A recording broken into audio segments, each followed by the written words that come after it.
एक बार भगवान विष्णु के पुण्यशील और सुशील नाम के दो पार्षद भगवान विष्णु से पूछने लगते हैं, हे प्रभु, हम आपके कई भक्तों को पृथ्वी लोक से दिव्य विमानों में बिठाकर वैकुंठ लेकर आए हैं। आपके अनन्य भक्त जन हैं जो नित्य आपकी पूजा आराधना करते हैं, समस्त प्रकार के भोग आपको लगाते हैं। इसी कारण से वे सभी वैकुंठ लोक को प्राप्त करते हैं। किंतु हे प्रभु, हमारे मन में एक शंका है जो हम आपसे पूछना चाहते हैं। भगवान विष्णु मुस्कुराते हुए कहते हैं, हे पार्षदों, ऐसी वह कौन सी शंका है जो तुम दोनों को सता रही है? तुम्हारे मन में जो भी शंका हो, निसंकोच होकर पूछो, मैं तुम्हारी शंका का समाधान अवश्य करूंगा। पार्षद कहने लगते हैं, हे प्रभु, आज हमने एक ब्राह्मण को विमान में बिठाकर वैकुंठ लोक लेकर आए हैं। उस ब्राह्मण ने तो कभी विधि विधान से आपकी पूजा भी नहीं की और ना ही कभी उसने एकादशी का व्रत किया है। फिर भी आपने उस ब्राह्मण को वैकुंठ लोक लाने को क्यों कहा? ऐसा कौन सा कार्य उस ब्राह्मण ने किया है? कृपया आप हमें बताने की कृपा करें। हम उस ब्राह्मण के उस महान पुण्य के बारे में जानने के इच्छुक हैं। भगवान विष्णु कहते हैं, हे पार्षदों, तुमने उचित ही प्रश्न किया है। वह ब्राह्मण निश्चित ही विष्णु लोक जाने का अधिकारी था। इसी कारण से ही हमने तुम दोनों को उसे वैकुंठ लोक लाने की आज्ञा दी थी। तुम्हारी इस शंका को दूर करने के लिए मैं तुम दोनों को उस ब्राह्मण की कथा सुनाता हूँ। इस कथा के माध्यम से तुम्हें तुम्हारे सभी प्रश्नों के उत्तर मिल जाएंगे। इसीलिए तुम दोनों ही इस कथा को ध्यान से पूरा जरूर सुनना। जो भी इस कथा का श्रवण करता है, उसके समस्त पापों का नाश होकर उसे भी वैकुंठ लोक में स्थान मिलता है। पार्षद कहने लगते हैं, हे प्रभु, हम बहुत भाग्यशाली हैं कि आपके मुख से हमें यह कथा सुनने को मिल रही है। कृपया आप हमसे उस कथा को कहिए। हम एकाग्र चित्त होकर इस कथा का श्रवण करेंगे। फिर भगवान विष्णु कथा सुनाने लगते हैं। प्राचीन काल में कांचीपुरी में राजा चोल नाम के एक चक्रवर्ती सम्राट राज्य करते थे। उनके अधीन जितने भी देश थे, वे सभी चोल नाम से ही विख्यात हुए थे। महाराज चोल इस भूमंडल पर शासन करते थे। उनके राज्य में कोई भी मनुष्य दरिद्री, दुखी तथा रोगी नहीं रहता था। उनकी समस्त प्रजा अत्यंत संतुष्ट और सौभाग्यशाली थी। महाराज चोल ने कितने ही यज्ञ किए जिनकी कोई गणना नहीं हो सकती। उन्होंने ताम्रपर्णी नदी के किनारे अनेक आश्रम बनवाए, ऋषि मुनियों के लिए यज्ञ आदि धार्मिक कार्य करने के लिए स्थान उपलब्ध करवाया, अनेक पोखड़े खुदवाए। फिर एक दिन महाराज चोल अनंत शयन नाम के तीर्थ में गए। वहां पर भगवान विष्णु का अत्यंत सुंदर मंदिर था। उस मंदिर में भगवान विष्णु की एक अत्यंत सुंदर मूर्ति थी। महाराज ने भगवान विष्णु की विधि विधान से पूजा की। उन्हें माणिक, मोती, स्वर्ण आदि से बने हुए सुंदर सुंदर रत्न चढ़ाए तथा अनेक प्रकार के फूलों से भगवान का पूजन किया और उन्हें साष्टांग प्रणाम किया। प्रणाम करके वे उसी मंदिर में आसन पर बैठ गए। फिर कुछ देर बाद उस मंदिर में एक गरीब ब्राह्मण आया जो उन्हीं के कांची नगर का निवासी था। उनके हाथ में पूजन की सामग्री और तुलसी दल था। उस ब्राह्मण का नाम विष्णुदास था। महाराज की नजर उस गरीब ब्राह्मण पर पड़ी।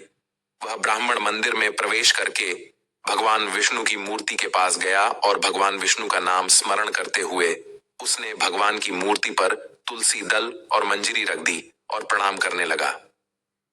महाराज चोल ने पहले जो रत्न, माणिक तथा सुवर्ण से भगवान की पूजा की थी, वह उस ब्राह्मण के तुलसी पत्र के नीचे ढक गई, जिसे देखकर महाराज को बड़ा क्रोध आ गया। महाराज कहने लगे, अरे ब्राह्मण, तुम्हें दिखाई नहीं दे रहा है क्या? हमने भगवान की विधि विधान से पूजा की है, उन पर स्वर्ण, माणिक, मोती से बने आभूषण चढ़ाए हैं और तुम मूर्ति पर ये पेड़ के पत्ते डालकर शोभा क्यों बिगाड़ रहे हो?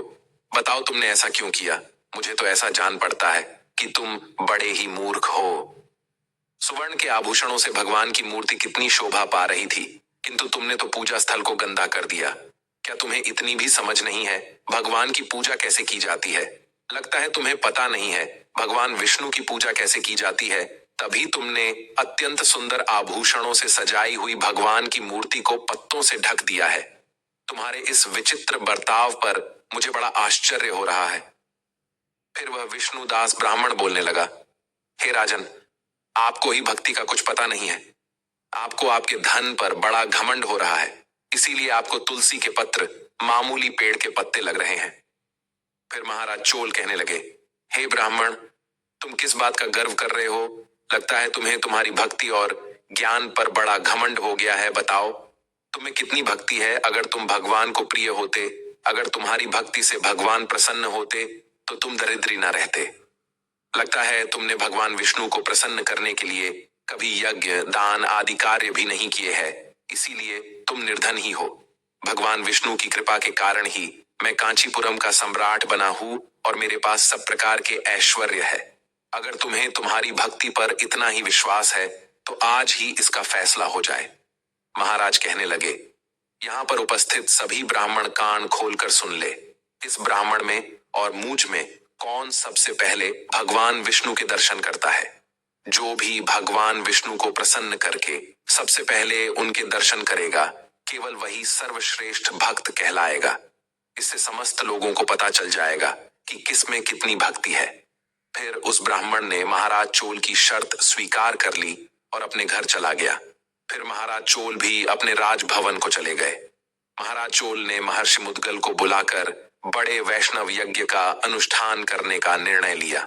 फिर समस्त ऋषिगण और मुद्गल ऋषि भी महाराज के यज्ञ में पधारे और सभी ने मिलकर वैष्णव यज्ञ का आरंभ किया। उन्होंने बहुत सारा धन और अन्न खर्च किया, अनेक ब्राह्मणों को बुलाकर भोजन कराया और दान धर्म किया। उधर विष्णुदास भी अपने घर चला जाता है और घर पर ही भगवान विष्णु का पूजन करने लगता है। उसके घर के सामने अनेक तुलसी के पौधे लगे हुए होते हैं। वह नित्य उनकी देखभाल करने लगता है।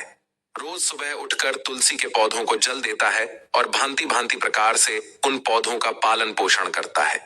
गुरुवार को बिना चुके तुलसी के पौधे में गाय का कच्चा दूध डालने लगता है। उठते बैठते चलते भोजन करते समय वह भगवान विष्णु का नाम स्मरण करने लगता है। वह द्वार पर आए हुए समस्त प्राणियों में भगवान विष्णु को ही देखकर उनकी सेवा करने लगा। इस प्रकार से महाराज चोल वैष्णव यज्ञ दान धर्म आदि से भगवान विष्णु का पूजन करने लगे और विष्णुदास अपने घर पर ही तुलसी के पौधों को जल चढ़ाकर भगवान विष्णु का नाम स्मरण करते हुए उनकी भक्ति करने लगे। कुछ समय बीत जाने के बाद एक दिन विष्णुदास ने नित्य कर्म से निवृत्त हो जाने के बाद भोजन तैयार किया और तुलसी को जल चढ़ाने के लिए चला गया। फिर जब उसने घर के अंदर आकर देखा तो किसी ने उसके भोजन को चुरा लिया था। विष्णुदास ने देखा घर के अंदर से भोजन गायब है। फिर उन्होंने दोबारा भोजन नहीं बनाया क्योंकि उन्हें सायंकाल की पूजा के लिए समय कम पड़ रहा था, जिससे उनका प्रतिदिन का नियम भंग हो जाएगा। इसीलिए वे भूखे ही रह गए। फिर दूसरे दिन उन्होंने भोजन तैयार किया और तुलसी पत्र डालकर घर के अंदर रखकर तुलसी को जल देने के लिए चले गए। फिर से किसी ने उनके भोजन को चुरा लिया। जब विष्णुदास घर के अंदर आए तो उन्होंने देखा कि आज फिर किसी ने उनका भोजन हड़प लिया है। इस प्रकार से 7 दिनों तक कोई आकर उनके भोजन को चुरा कर ले जा रहा था। इससे विष्णुदास को बड़ा विस्मय हुआ। वह विचार करने लगे, आहो, ये कौन है जो प्रतिदिन आकर मेरा भोजन चुरा कर ले जा रहा है? मैं क्षेत्र संन्यास लेकर इस वन में निवास कर रहा हूं। अब मैं इस स्थान का भी परित्याग नहीं कर सकता। अब इस प्रकार से मैं कैसे भोजन करूं? प्रतिदिन भूखा रहकर मैं कैसे जीवित रह पाऊंगा? अगर इस प्रकार से ही चलता रहा तो मेरी मृत्यु हो जाएगी। अच्छा, आज मैं खुद अपने द्वारा बनाए गए भोजन की रक्षा करूंगा। देखता हूं कौन आकर मेरा भोजन चुरा कर ले जा रहा है। इतना सोचकर वह ब्राह्मण भोजन बनाकर घर में रख देता है और पास ही एक जगह पर छिपकर खड़ा हो जाता है। इतने में ही एक दुबला पतला चांडाल उस स्थान पर आता है और ब्राह्मण के द्वारा बनाया हुआ भोजन चुराने लगता है। उसे देखकर ब्राह्मण विष्णुदास को उस पर बड़ी दया आ गई। उस चांडाल का शरीर अत्यंत दुर्बल था। उसके मुख पर दीनता छा रही थी। शरीर में हड्डी और चमड़ी के अलावा कुछ नहीं बचा था। जैसे ही वह चांडाल भोजन चुरा कर जाने लगा, विष्णुदास ने उस चांडाल से कहा, हे भाई, जरा ठहरो। क्यों रूखा सूखा खाते हो? साथ में ये घी भी ले जाओ। ब्राह्मण की आवाज सुनते ही वह चांडाल बड़े वेग से भागने लगा और मूर्छित होकर गिर पड़ा। उस चांडाल को मूर्छित होकर पड़ा देखकर विष्णुदास शीघ्रता से चलकर उसके पास गए और उसके मुख में पानी डालने लगे। तदनंतर जब वह चांडाल उठकर खड़ा हुआ तो ब्राह्मण ने उससे पूछा, हे भाई, तुम कौन हो? तुम अत्यंत भूखे दिखाई पड़ रहे हो। यदि तुम्हें भोजन चाहिए तो मुझसे कह देते, मैं तुम्हें सारा भोजन दे देता। ब्राह्मण की बात सुनकर वह चांडाल मुस्कुराने लगा और उसने अपना असली रूप धारण किया। वह चांडाल कोई और नहीं बल्कि साक्षात भगवान विष्णु ही थे। हाथ में शंख चक्र गदा धारण किए हुए, कटी में पीतांबर, मस्तक पर किरीट शोभा पा रहे थे। अपने प्रभु को साक्षात अपने सामने खड़ा हुआ देखकर विष्णुदास को बड़ा आश्चर्य हुआ और वे भगवान को बारंबार प्रणाम करने लगे। भगवान विष्णु उस ब्राह्मण से कहने लगे, हे विष्णुदास, मैं तुम्हारी भक्ति से अत्यंत प्रसन्न हूँ। तुमने नित्य जो तुलसी की पूजा की है और अपने द्वार पर आए अतिथियों का पूजन किया है, इससे मैं संतुष्ट हो गया हूँ। मैं तुम्हारी भक्ति से प्रसन्न होकर तुम्हें दर्शन देने के लिए ही आया हूँ। अब तुम इस दिव्य विमान में बैठकर वैकुंठ चलकर मेरे साथ वहीं पर निवास करो। इतना कहकर भगवान विष्णु वहां से अंतर्ध्यान हो गए। फिर वह ब्राह्मण दिव्य विमान में बैठकर वैकुंठ लोक जाने लगा। उसी समय महाराज चोल ने जब देखा कि एक दिव्य विमान में बैठकर वह विष्णुदास ब्राह्मण वैकुंठ लोक जा रहा है, तो उन्हें बड़ा आश्चर्य हुआ। उन्होंने तुरंत ऋषि मुद्गल को बुलाया और उनसे कहने लगे, हे महर्षि, मैंने उस ब्राह्मण के साथ शर्त लगाई थी कि किसे पहले भगवान विष्णु दर्शन देंगे। मैंने यह महाविशाल वैष्णव यज्ञ किया तथा दान धर्म आदि का अनुष्ठान किया है, किंतु वह ब्राह्मण मुझसे पहले ही दिव्य विमान में बैठकर वैकुंठ लोक जा रहा है। मैंने ऐसा कौन सा कार्य नहीं किया है जिससे भगवान विष्णु मुझ पर प्रसन्न नहीं हुए हैं। मैंने विधि विधान से भगवान का पूजन किया है तथा समस्त ब्राह्मणों को दान दक्षिणा दी है, किंतु अभी तक भगवान विष्णु मुझ पर प्रसन्न नहीं हुए हैं। इसीलिए मुझे जान पड़ता है कि भगवान विष्णु केवल दान और यज्ञ से प्रसन्न नहीं होते। उस ब्राह्मण ने अवश्य ही मुझसे बढ़कर कोई विशेष कार्य किया है जिससे वह प्रभु के दर्शन का अधिकारी बन गया है। इतना कहकर महाराज अत्यंत दुखी हो गए और उन्होंने अपने प्राण त्यागने का निर्णय लिया। उन्होंने अपने सिंहासन का त्याग किया। उनकी कोई संतान नहीं थी। उन्होंने आजीवन ब्रह्मचर्य व्रत का पालन किया था, इसीलिए उन्होंने अपने भांजे को सिंहासन पर बिठा दिया और फिर वे यज्ञ की अग्नि के समीप गए और उसमें कूदने लगे। तभी देवर्षि नारद उस स्थान पर प्रकट हुए और उन्होंने महाराज को रोक लिया। महाराज देवर्षि से कहने लगे, हे मुनिवर, आज मुझे ना रोकिए। मेरा जन्म विफल हुआ, मेरा सारा यज्ञ और मेरी पूजा भी विफल हो गई। मैंने आजीवन भगवान विष्णु का पूजन किया, यज्ञ आदि कार्य किए, किंतु भगवान विष्णु उस ब्राह्मण पर प्रसन्न हुए।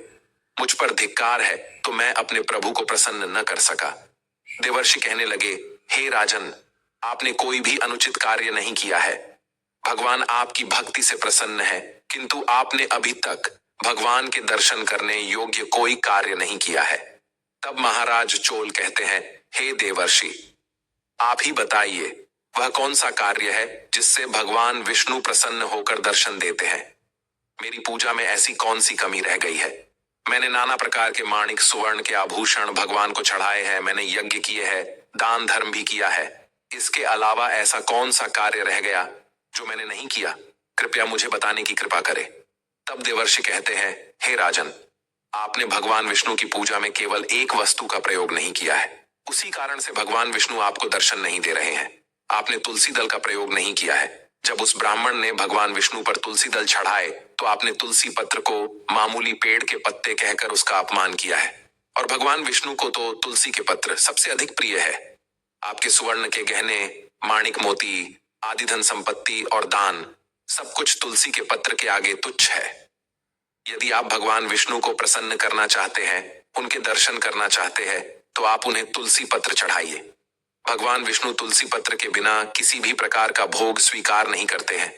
उस ब्राह्मण ने नित्य तुलसी के पौधों की सेवा की है, भगवान विष्णु को नित्य तुलसी के पत्र डालकर भोग लगाया है, इसीलिए उसे भगवान विष्णु के साक्षात दर्शन हुए हैं। इसीलिए हे राजन, आप भी तुलसी की वाटिका का निर्माण करें, तुलसी के पौधे लगाए, तुलसी के पौधों की देखभाल करे और भगवान विष्णु को भोग में तुलसी के पत्र चढ़ाए।